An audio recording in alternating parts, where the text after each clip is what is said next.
Hello, this is Lauren Simpoli with Junior Achievement. Thank you for joining us again. I am here with Mr. Tage Counts, who is the Vice President of Membership for the Hampton Roads Chamber of Commerce. Tage, thank you so much for being with us today. Thanks for having me. Absolutely. It's good to talk to you. So could you tell us a bit more about your job with the Chamber? I think even I am not sure what exactly your day-to-day is, so this will be fun for me as well. uh, my day-to-day as Vice President of Membership really focuses right now on three main pillars. One is new membership. So as a business organization and nonprofit, we rely heavily on the members' support through membership dues that they pay annually to be part of our organization. That is priority one as far as myself and my team. Part two of that is retaining the membership that already exists within the chamber so that we don't have a tremendous amount of turnover, and therefore we're chasing new dollars year in, year out. So we've got new membership, we have retention, and the kind of the third tier of that, which plays a little bit into the retention portion of it, is the opportunity for me to work with our 5 division boards. Without getting into a ton of details, essentially, as a regional chamber, we have our overarching board, our regional board that the executive committee controls the day-to-day within our organization, but we also retain individual boards within each of the 5 Southside cities. Okay. Those are all volunteer-based positions, but it gives us an opportunity to be able to reach out to not only the region as a regional chamber, but also address some of the issues that are specific to each of the cities, knowing that they each have their own individual mayors, city councils, school boards, and the such. Right. Yeah, I think the Hampton Roads area is maybe a little bit unique in that each city kind of does its own thing a little bit. So to have the different chambers that report to like the larger one working separately together is an interesting concept. Absolutely. And we do try to be a collaborator from that standpoint, in that we do want to be a regional voice, but we do recognize there are some issues that are specific to each of the cities. And for that reason, we like to give them a voice within the business community as well. Absolutely. That's awesome. So what led you to this position? Did you always want to work for a Chamber of Commerce? I would say I never had really thought about it prior to joining the chamber. Okay. Other than the fact that the opportunity had come available, I have always been a supporter of the chamber through the businesses that I've worked with over probably the last 20 years. I had spent some time working for Inside Business, which is the local business journal for our community. And in doing so, had spent a lot of time in the business community and with a lot of the same organizations that we partner with now.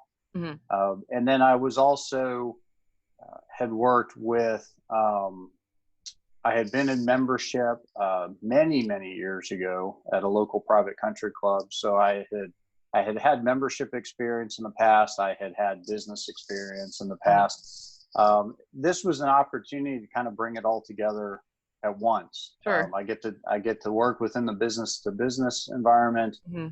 I get to connect with literally hundreds, if not thousands, of businesses and business professionals on a day-to-day basis, and I absolutely love it. So when the position did become available, I saw it and I thought, there are times in life when you realize you're kind of meant to do something, and that was one of them.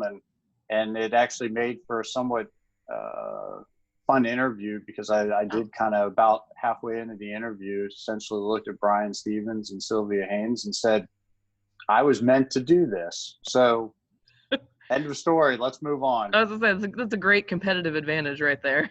Yeah, exactly. And fantastic. That was just over 2 years ago. And I'd say I would hope that everyone feels the same way, but I do feel like this was definitely something that I was meant to do, and I thoroughly enjoy the opportunity I'm given each day.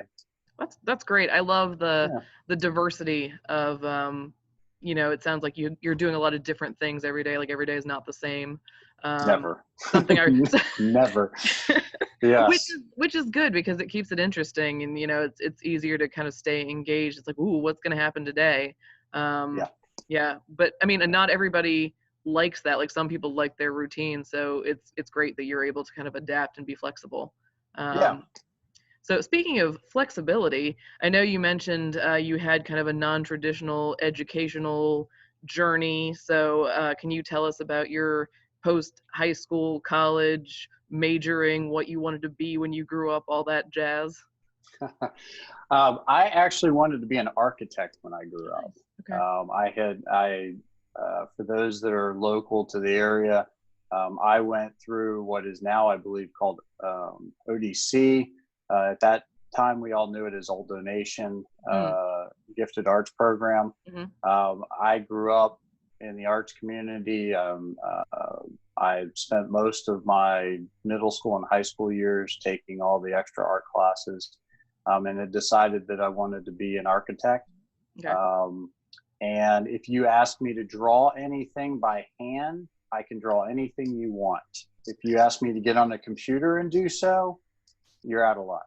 Okay. So I learned fairly quickly within the first year or so of college that neither my math skills nor my Mm, computer skills were going to be able to keep up with what was a very quickly uh, changing environment for the hmm architectural world. hmm Um, so I kind of transitioned around. I bounced around to a number of different schools. I even hmm transferred from the East Coast out to the West Coast. Oh wow. Eventually settled in Seattle, Washington, or just outside Seattle, Washington, um, and continued to kind of bounce around schools, and was eventually given an opportunity to do something somewhat along the lines of what I enjoyed, but more on the sports side of things.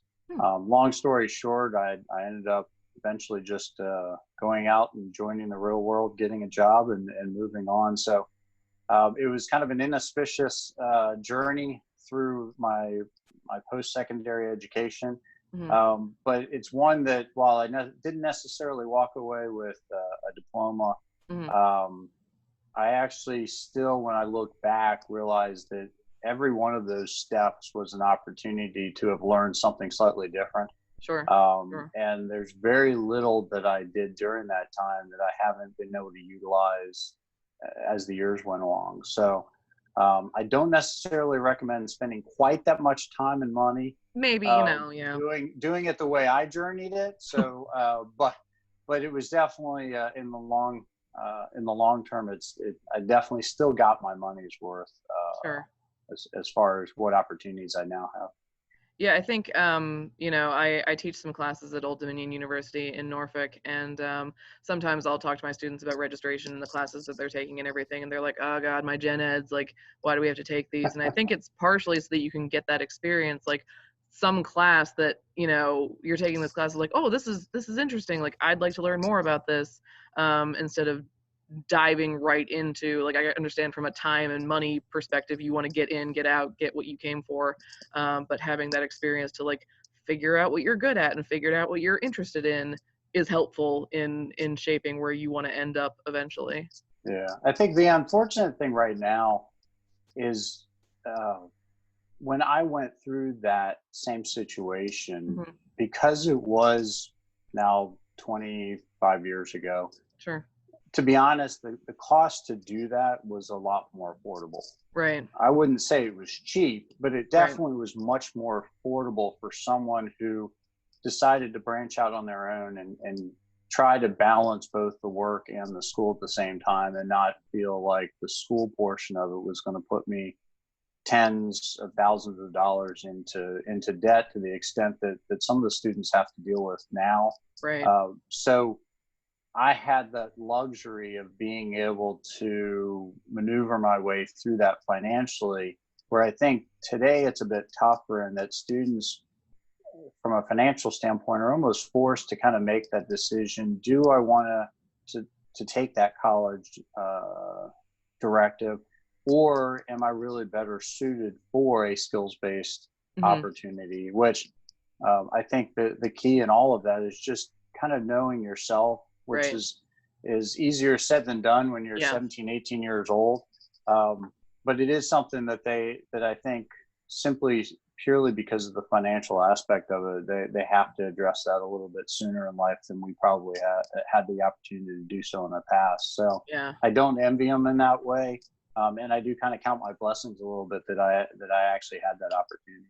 Sure, sure, sure. I think we are fortunate that we do have so many in-state, really great in-state schools in Virginia. But yeah, no, it can get pricey real quick. So Yeah, absolutely agree with you there. So back to your current position, do you think you're good at your job? I hope so. I mean, it seems I you're a vice president, so I feel like you're doing pretty well here. Like you mentioned in your interview, you were like, I got this. yes, So yeah, I would say that um, I enjoy it. I feel hmm like the people that I work with and I work for, hmm um, I feel like I have a very good relationship with them. I feel like we've been successful as an organization. I think as we are working through our current situation with absolutely. the COVID, I think like with many organizations, many businesses, even Mhm. many education uh, scenarios, I think we're all going to be faced with the realization that um, the kind of the cream will rise to the top at this point Mhm. because if you those that are most successful are going to be the ones that are going to come out the best, Mhm. I think, in the long run. And I think Sure. we're really having to prove ourselves right now, every single day. Yeah. We're all being put into a situation where we have the luxury of living at or working at home. hmm We don't have people looking over our shoulders every day. We don't have uh, the structure that some of us may be used to. And Right. I think we're all in a proving ground right now. And if for those of us who continue to prove ourselves now, I think it's only going to be that much more evident in the coming months and even in the coming years. So Right. I think I would hope that I'm good at what I do. Um, I I'm kind of built for this. Yeah. And I guess when this goes to recording and we look back on this in 12 months, we're all going to know one way Oh or the man. other. So Yeah. It will be interesting. yeah, Yeah, I definitely think these will have a life after hopefully we kind of get back from this digital learning environment. But so to the point about like being self-aware and everything, is there so yeah, like your day to day, you're doing what you're supposed to be doing. It is great to have that freedom where it's like, okay, like go do good work. Sometimes it can be a bit of pressure. But is there anything that you're like, I need to work on this, or I wish I was better at XYZ thing? um, I mean, we are. I hate to say sales, but the reality is membership does incorporate sales into it. I mean, that's Absolutely. whether you're a nonprofit or a business, we all have a service and or a product to sell. Mhm. For the large majority of us, that's what keeps us in business. Right. Um, I would say I am not a natural born salesperson. Same, I I've get it. had to really develop that skill over the years. Um, I am much more of a relational type of Mm. person, Mhm. which Mhm. is good. And in many cases, if you go through sales programs or classes, they'll tell you it's a relationship built environment. And that's easier said than done Right. because it's one thing to say I want to build a relationship and I realize this is for the long term. It's another thing when you look up at your goals and your revenue on a monthly basis or even a weekly basis and think, okay, I need to make that goal or I need to get that revenue. Right. Um, so it can be a tough balance at times. What I have learned though is that sometimes you just can't constantly be looking at that board and looking at that number. You have to understand that it is sometimes a long term situation, and Mhm. and you do need to build relationships, and you do need to make sure you've done the right things to put the people in the right places, whether you're selling a service or selling a product. Right. Because the reality is, once you've got them in the door, you also have to keep them, Mm-hmm. and retention is key. I don't care if it's a membership to a chamber of commerce, or you're selling toilet paper during COVID. The reality is, you need those customers to continue to come back to you, and so much of that is relationship building. Right. um, and so it is a long-term thing. So while I don't necessarily consider myself to be a traditional salesperson, Mm-hmm. I do recognize that there's a lot of the same aspects that we have to manage day to day within that sales environment. And Right. I've learned to adapt to that over probably the last 20 or 25 years. Right. And it's been a journey. Again, it's not, you didn't start out maybe with those skills, but you were like, okay, like this is something that I'm going to have to learn to do if I'm going to be successful. And you've Yes. continued to hone that over the period of your career. I think it's been a theme with several of my chats so far where, like, yeah, it doesn't just poof out of the air in the middle of the night. Like, you have to work Yes. on these skills. Yes. And knowing yourself is really important. I've definitely had moments where I'm like, ah, yes, that is a thing that I'm bad at that I need to get better at, so that Yep. we can move forward here. So, Yeah. Well, and we are a service economy. mhm, America is a service economy. I mean, yes, there is still an industrial part of who we are, but the reality is, in the last 2 to 3 decades, we have transitioned heavily to the service side. And for that reason, there are a lot of people who have had to learn in the last 20 or 30 years how to adapt their personalities to match that. So while there are many of us that, if we go home at night, the first thing we want to do is throw headphones on and crawl up on the sofa and yeah, just be left alone. But the reality is, when we're at work, we have to be approachable. We have to know how to work with people and communicate well and appropriately. And for that reason, as a country, we've all had to be more service focused and learn those skills, even when it wasn't necessarily natural to us. right, yeah. That's a really good point. Your personality, introverts, extroverts, how you're able to kind of manage that throughout kind of the work day is really important. Yep. So, you kind of touched on this a bit, but so do you have advice that you would give to somebody who is looking for a career in the same field to kind of do similar things to what you're doing? Um, yeah, I would say, because chambers are by nature technically a nonprofit, Right. I would say anyone, and you know this as well as Oh, I do, yes. anyone that wants to get into a nonprofit environment has to be well aware that um, we're really kind of two different business structures in one. On the Mhm. one hand, we are working with a good deal of the public in a Mhm. manner that is seen as a resource for our community, Correct. while balancing the need to produce revenue and manage a balance sheet just like any other traditional business would be. Sure. Yeah. So you really, I think people with professionals within the nonprofit community really have to be um, especially good at balancing a lot of different skills, a lot of different responsibilities. Um, there are very few nonprofits where people have a very specific role within their organization, Yep. and that's kind of it. That's all they focus on. They do their one thing. They make that one widget, or they communicate with those particular people, and then they move on. Most people within our environment are managing. I mean, in my case, I'm managing the new membership. I'm managing retention. I'm managing our membership. Dealing with a little bit of marketing along with that. You're balancing a lot of different things, and in Mhm. most cases, nonprofits as a whole tend to be asked to do more with less. on a regular basis. Yep. So doing more with less is almost kind of a mantra within the the nonprofit community. So it's but I think because of that,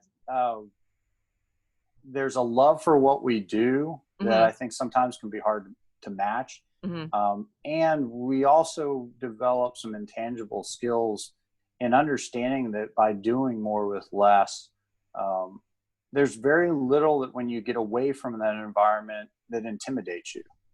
Yeah. Because you really have learned how to balance your time, how to balance your resources, how to Mm-hmm. balance your relationships. Mm-hmm. Um, it really, I think, is a proving ground for many people. You're either built for this environment or you're not, and Yeah. sometimes you find out pretty quickly if that's the case. Mm-hmm.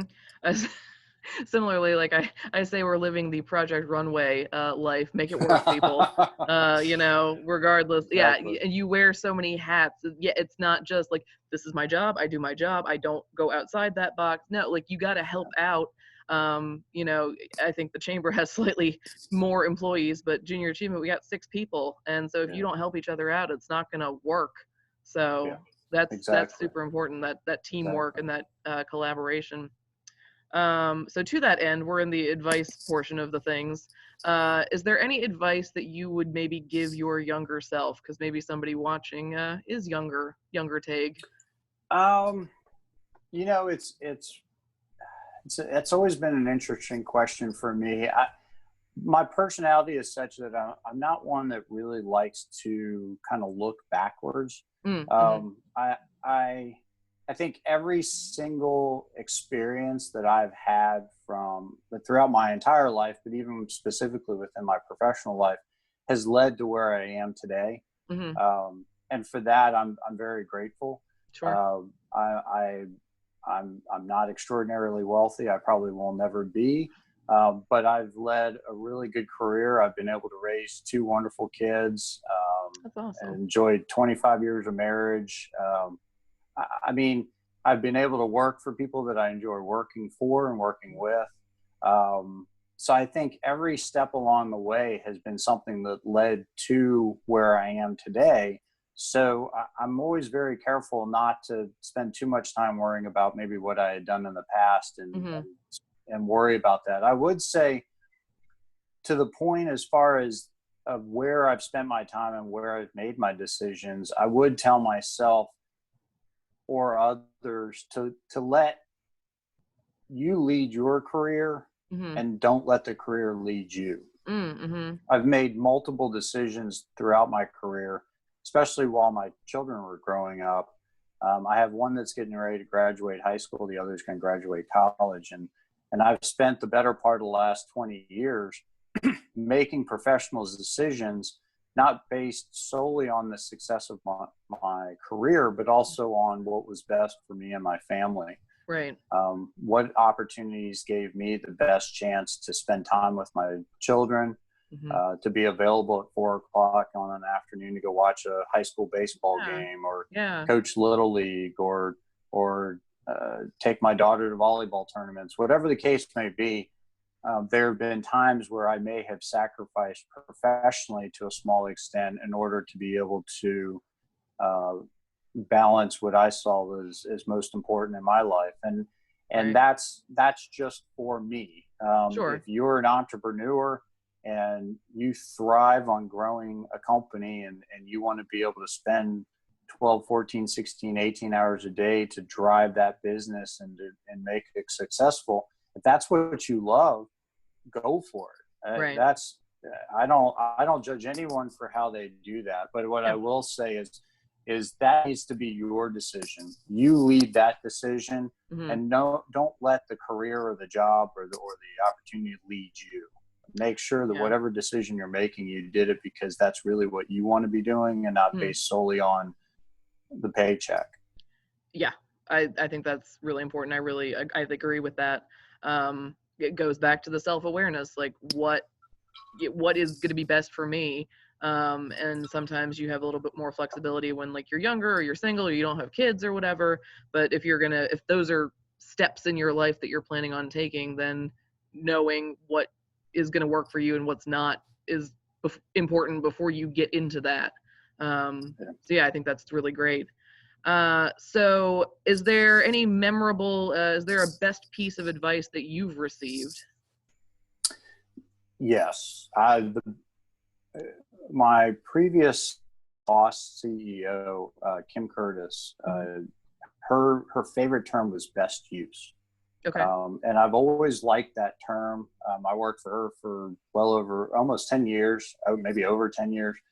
And for the last probably 12 or 13 years, I've used that term. And the reason I like it so much is it reminds you to constantly be thinking, what is the best use of whatever? What is the best use of your time? What is the best use of your resources? And when you are in a situation where you've got 100 different things coming at you, to take that extra few minutes to sit back and say, okay, what is the best use? Is the best use of my time to sit here and answer 100 emails? Or is the best use of my time to pick up the phone and call a handful of people directly and deal with certain particular topics directly in a one-on-one conversation? Or is the best use of my time to be out and in the community doing X rather than sitting at my desk? I mean, there's so many scenarios that you could throw at that. But the point all goes back to, where is the best use of your time? And if you do something and then you think back on it and think, this might not be the best use of my time, the chances are it probably isn't. And I think that's a culture that should be not just an individual culture, but across the board, whether it's a business, anything that you do. Are you really using your time the best in that particular area? And it seems very simple, but it's surprising how many times I catch myself kind of going, is this really what I need to be doing? Wait a minute. Yeah. Yeah, exactly. Yeah, that triage of like, okay, we can set this aside. I need to focus on this right now and let me get this done. Maybe I'll spend half the day on it and then kind of get back to everything else. But as long as like the house isn't going to burn down while these things are over here, we're fine. It's okay. Yeah. Well, and even right now we're finding with the COVID situation, I'm finding, for instance, that we're having a lot more meetings like this where we're on Zoom, for instance. Sure. And what we're being reminded very quickly is that how many of these meetings could be done in a similar fashion that would have prevented us from getting in a car, driving 30 minutes, sitting down, talking for an hour, getting back on the car, driving 30 minutes, and you've spent 2.5 hours sometimes for a meeting that took 45 minutes. Right.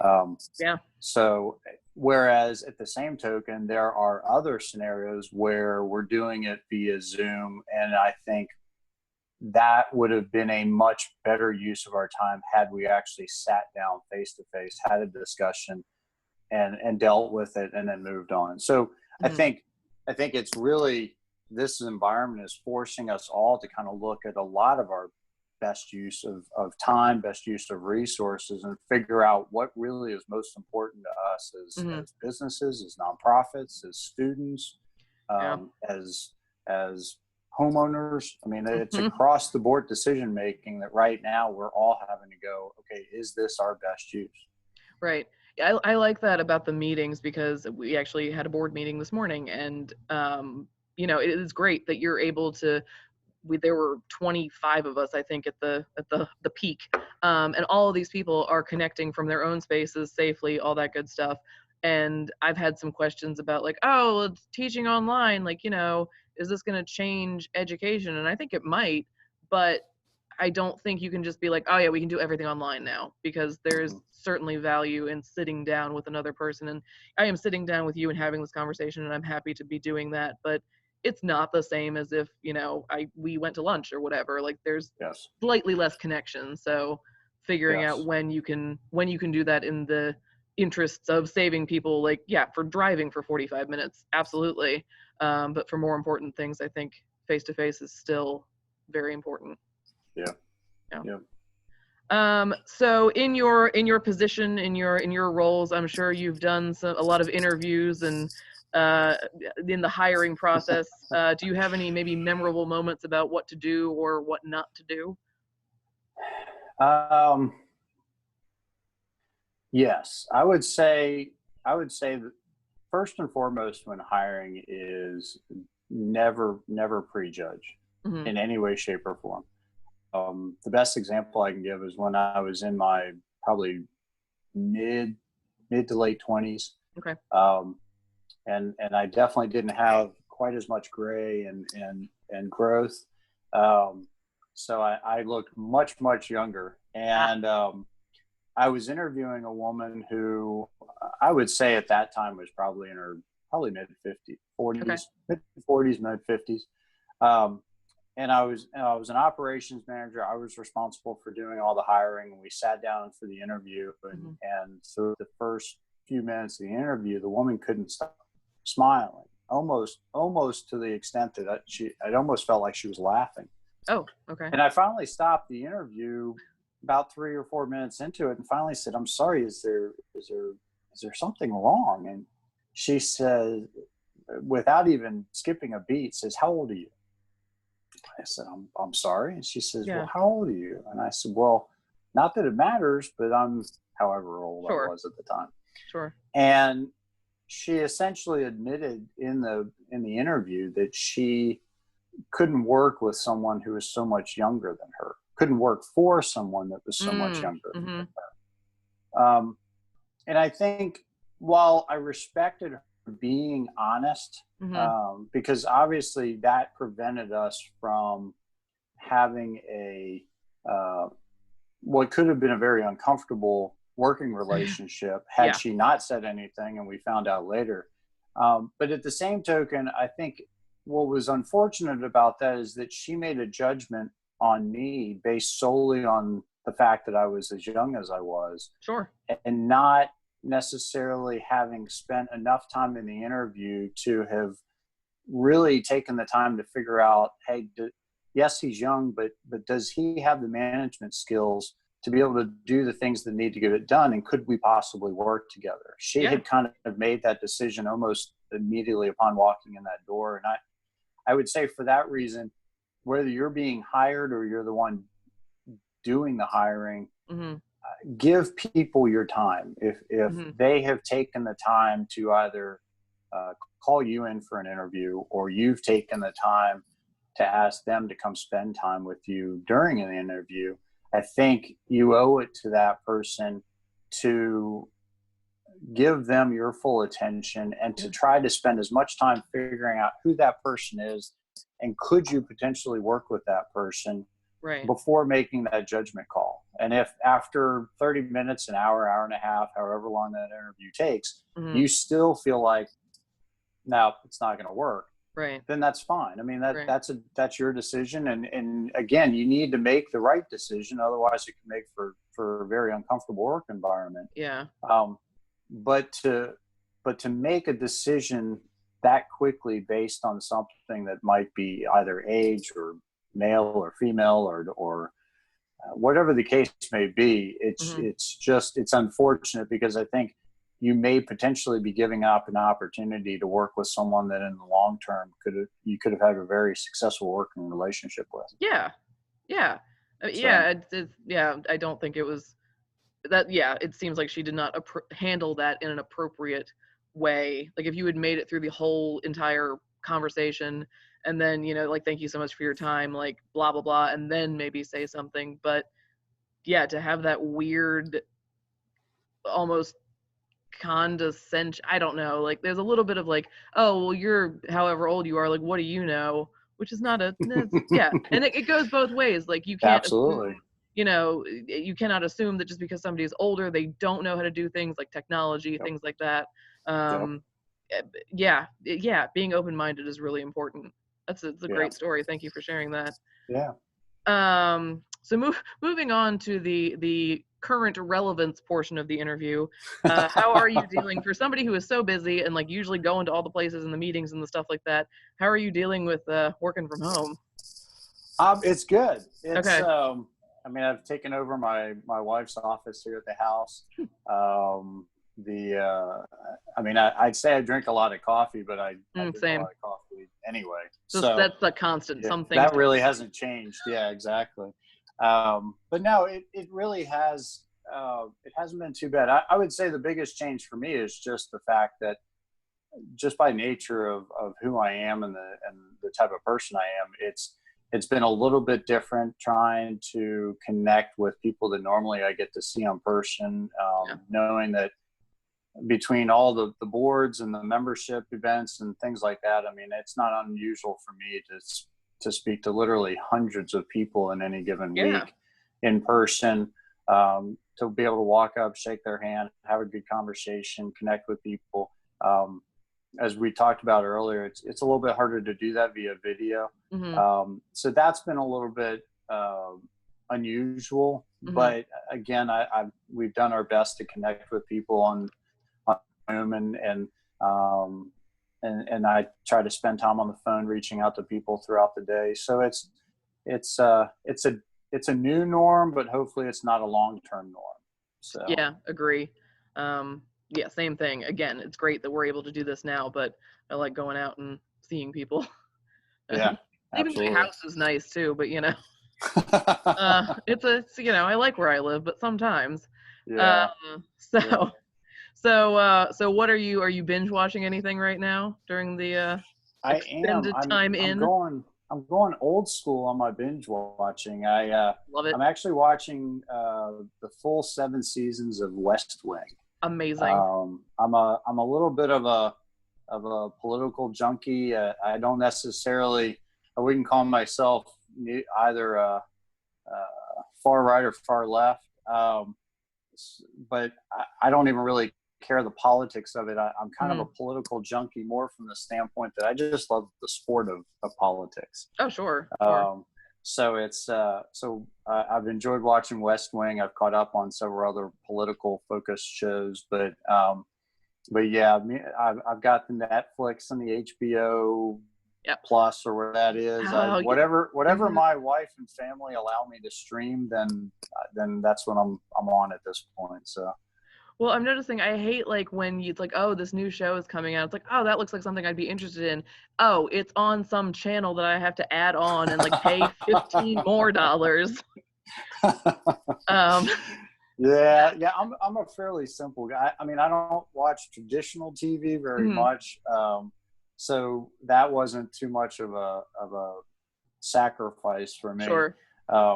And I'm really more the type that just kind of I like watching whatever I can stream and get my Yeah. hands on. I'm fine with. If not, I'm happy just reading and catching up on the news. So Oh, excellent. Excellent. It's good to stay informed, obviously. Well, to go with your binge watching, do you have a go-to quarantine snack?